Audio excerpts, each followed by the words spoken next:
That's Nightly News for this Wednesday. I'm Tom Llamas. Thanks so much for watching. Tonight and always, we're here for you. Good night.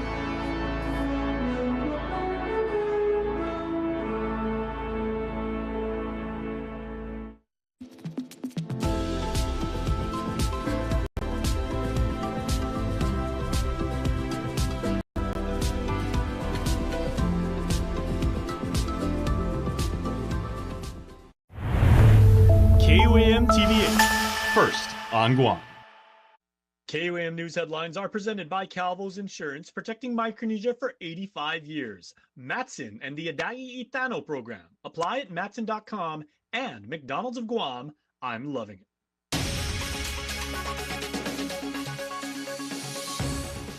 Ahead on KUAM News Primetime.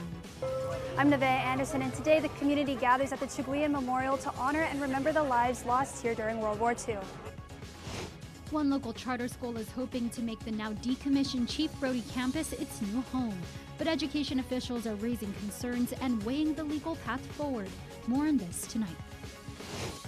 A major shipping company in the Pacific will no longer transport electric vehicles aboard its vessels. I'm Mitsuki Hirayama with more on the impacts to Guam's automotive industry. Hafa, welcome to KUAM News Primetime. I'm Destiny Cruz-Langus. Thank you so much for ending your day with us.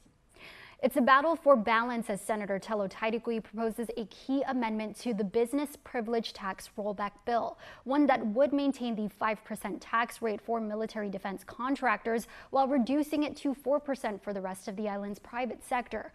But now the Guam Chamber of Commerce is calling the amendment, quote, unconstitutional, urging lawmakers to reject it. Nevaeh Anderson has more. With the same goal of easing economic pressure on island businesses, Senator Tello Taitigui and the Guam Chamber of Commerce have different ideas on how to carry it out. Taitigui's proposed amendment to Bill 11 would keep the 5% business privilege tax on defense-related contractors while reducing it to 4% for local businesses. We keep talking about giving a tax break to individuals on this island that really need it. Yes, I'm for that.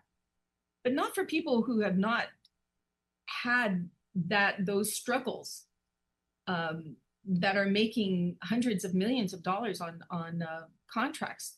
As the military buildup is projected to wind down within the next 5 to 10 years, the senator says the time to protect local revenue is now. And she stands firm on the claim that this isn't meant to be a punishment on contractors. Nobody's punishing them. Nobody's increasing the 5% to 6%. We're not punishing them. They already pay a 5%. They've made us actually have to work on our wastewater system. That's going to cost the government of, it's going to cost the government of Guam $800 million. Where are we going to get that funding? However, the Guam Chamber of Commerce's Catherine Castro and Teo argue the amendment might be in violation of the Federal Supremacy Clause by treating contractors tied to federal projects differently. By law, aimed specifically at capturing revenue from defense contracts. If there's a constitutional issue with regards to this, in the jungles of Chagui'an during the Chagui'an Massacre.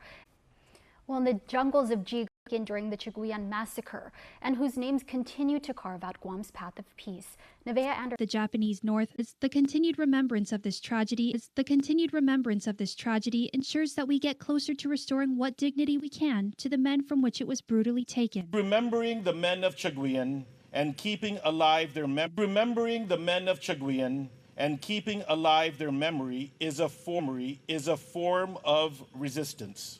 Because truth is a form of wisdom to shape a different future where the pain of one generation need not be the fate of another.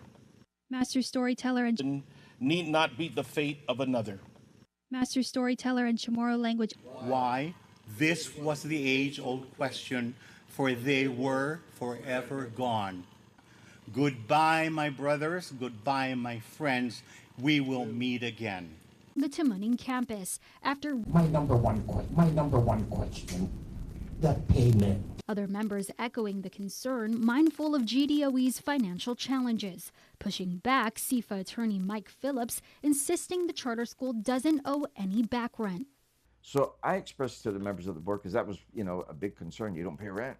And Phillips says different sites increasing fire risk at sea, which can be extremely difficult to extinguish once they ignite, and to